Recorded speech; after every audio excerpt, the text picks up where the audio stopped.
嗨，大家好，我是 Bessie。大家看我身后呢，应该就可以猜到我现在位在哪里。现在呢，来到了基隆。今天呢是一个很特别的日子，就是农历的7月1号。中元祭呢，在基隆这个地方非常的特别，他们会有一整个月的科仪在进行。对，刚好呢，这个7月1号有这样子的机会来到了基隆，来探索一下他们的这个中元祭。中元节对于大家来说，可能都是有一点比较避讳。我们从小到大可能会听到很多，在这个农历7月呢，有很多的事情要小心。对于基隆人来说，这个很重要的一个祭典，非常盛大的仪式在进行。所以呢，就希望借由我实地的探索这个祭仪背后有着怎么样子的宗教意义，或者是历史故事。那就喜欢的朋友继续看下去，好吗？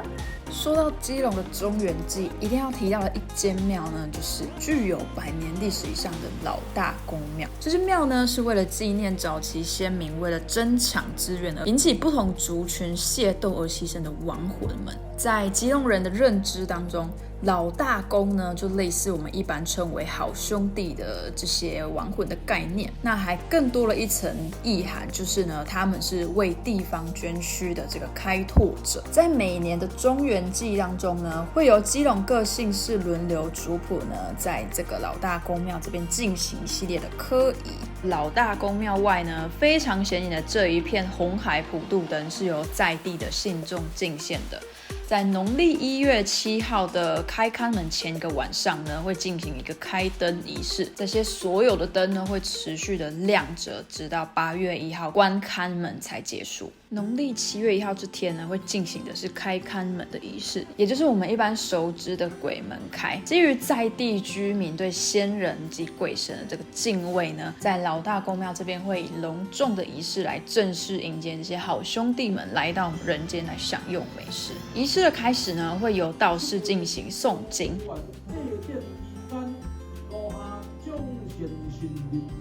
接着呢，是轮值的族谱代表来取出钥匙，打开这个龛门，象征普渡月的开始。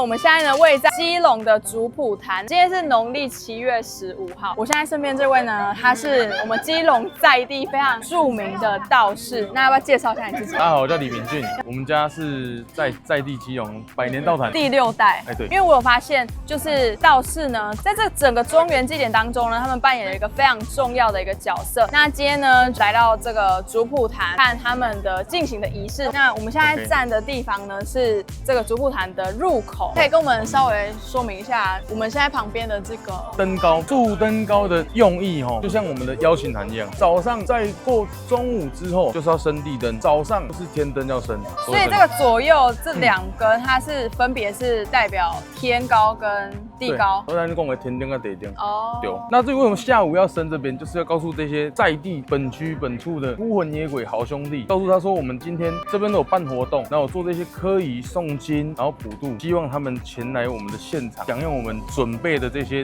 诚心诚意要供奉他们的贡品，就像一个灯塔的概念。对，让他们可以来到这边享用大家准备的美食。在入口这边也有供奉了一只猪跟羊。那因为我们一般通常只会看到猪嘛，对。那羊的话就是蛮特别的，也可以跟我们稍微介绍一下这个部分吗？古早一句话叫做台地多样，台地多样，就是我们大热闹才会准备到这样子的丰盛的程度。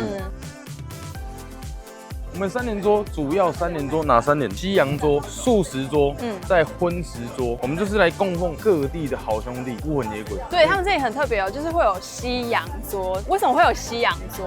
因为在基隆，其实基隆是一个很早开发的殖民地，对，那有侵华战争。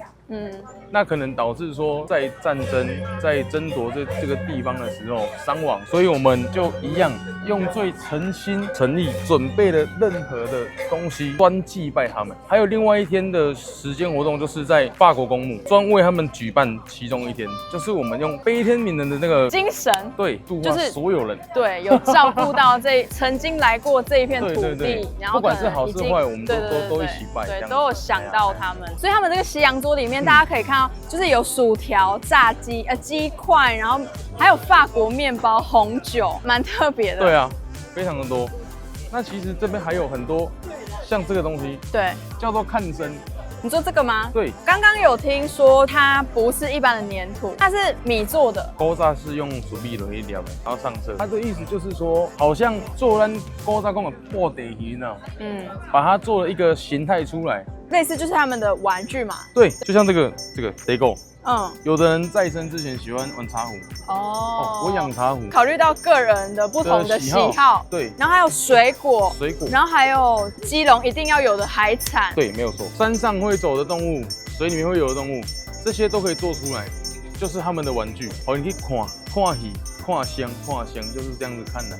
在这个现代已经几乎看不到的这个米雕作品呢，它蕴含着传统的技艺传承和深厚的文化。我们还可以在基隆的中元祭这个主普坛供桌上看到这各式各样栩栩如生的米雕艺术创作，真的是太难得、太珍贵啦！所以我很好奇，大家这边供奉完、祭祀完的食物，大家会带回家吃吗？这个也是这个重点。我们在说的拜拜啊，第一个敬神，第一个扶好兄弟。好兄弟是无形咱看无嘛，以享用过啊。我们再把这些东西不浪费掉，捐赠给低收入户，甚至说晚上直接让现场的民众直接自取，达到最高的效果。普度众生。现在6点的时间，然后全部的桌上都已经摆满了贡品。这个很特别哦，我们叫做毛盒。所以它这个就是很像那种会贵吗？就是这个重点。我们拜神明呢，就是用安菇、修头，但是拜好兄弟伤亡之后，那你就是一般的，就像我们人一样，跟神明、跟这些短瓜洗瓜头不会让人丢，所以他们吃的就是高级的。那好兄弟呢，就是要吃这些猫和猎桃。猎桃是桃子的形状，但是它是裂开的。一般好像很少看到这个东西，对吧？就只有7月限定，要普渡才会有这个东西。可是现在大概有5桌，已经不是过去的3连桌。对。随着时代的变迁，我们的东西越来越多样化。以前的连桌是直接到那边入口，甚至在往下摆。对，不只是这样，古代讲连桌3连、5连、7连，那就以我们的场地多大来处理这样子的连桌。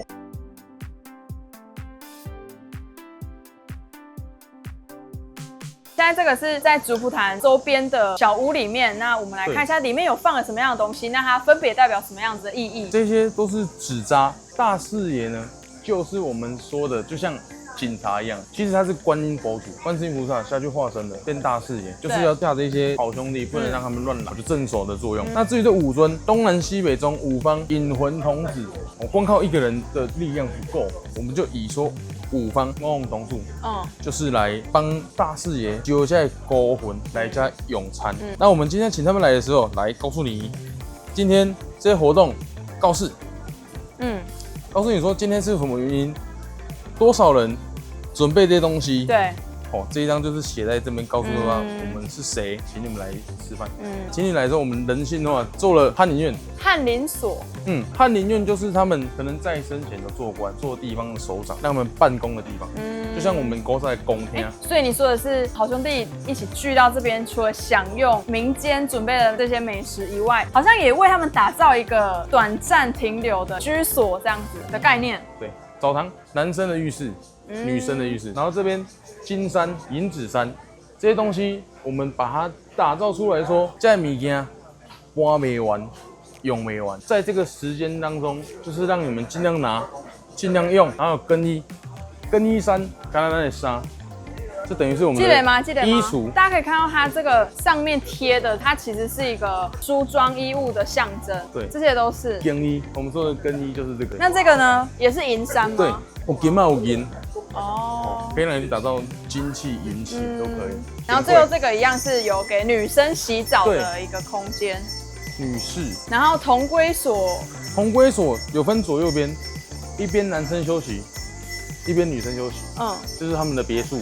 今天看到这些所有东西都是在今天普渡结束之后就会一起烧掉。对，没错。我们一般看到的坐轿跟这一次在这个中元祭看到的，它是一样的那个轿吗？我们说的做酒就几种，有清酒、福酒，还有许愿的愿。怨教，有太多就是我们把法会放大10倍、数百倍来做，就会成为教。所有细分的工作内容全部都要非常多的人员来支援，所以正常一般是没有办法这么容易做成的。就是只有重大的对祭典才会有这个坐轿。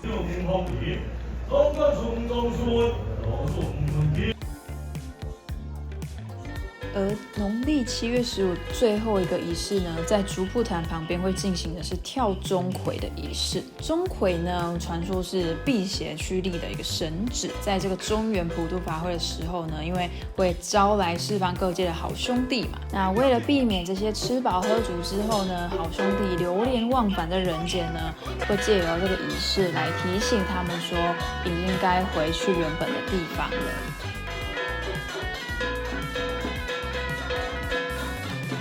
现在呢，已经过了一整天，人去楼空了。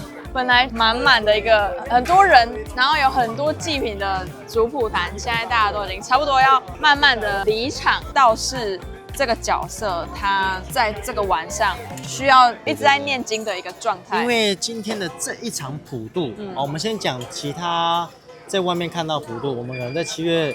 会经常看到路边、社区、学校一些行政公家机关在办普渡的时候，这个师傅怎么1个小时就解决了一场的普渡？为什么到了竹瀑坛要到2个半小时那么久的时间？因为今天做的形式不一样，坐轿其实就是把那个科仪放大数十倍、数百倍去做。那我们把这个概念用在这边，普渡有分小普渡以及大普渡。今天这个场子就是大普渡，所以他做的时间会比较长，念的经文也会更多，并不是说减少，而是更多。我发现那个老大公庙里面有供奉1碗空心菜汤。硬菜汤呢，顾名思义，按照它的字，空心菜。今天我有心邀请你们这些男女无主的孤魂啊，老大公好兄弟啊，享受这些东西啊，银子也全部都拿了，那我无心要留你在这边的，会有一个硬菜汤，就是这个由来。对，我觉得把食物跟这个意义连接在一起，展现在我们的记忆当中。对，山珍海味，山珍海味的意思。希望透过和道士们的这些深度对谈，让大家能对于基隆的中元祭有更多一点的概念。非常感谢你们那么热情的，然后跟我聊了这么多关于道教这个今生的很多的意涵。喜欢这次频道内容的人呢，记得按下订阅，开启小铃铛，然后也分享给更多的人。这一次的基隆中元祭就介绍到这边，拜拜，下次再见，拜拜。最后，我想跟大家说的是，在这种重大祭典能够圆满完成的幕后呢，总是有一大群人在默默的付出、贡献心力。那有基隆在地居民呢，在这100多年来保持这个悲天悯人的情怀，这样子的文化和历史故事才能源远流长的继续被记得、被诉说下去。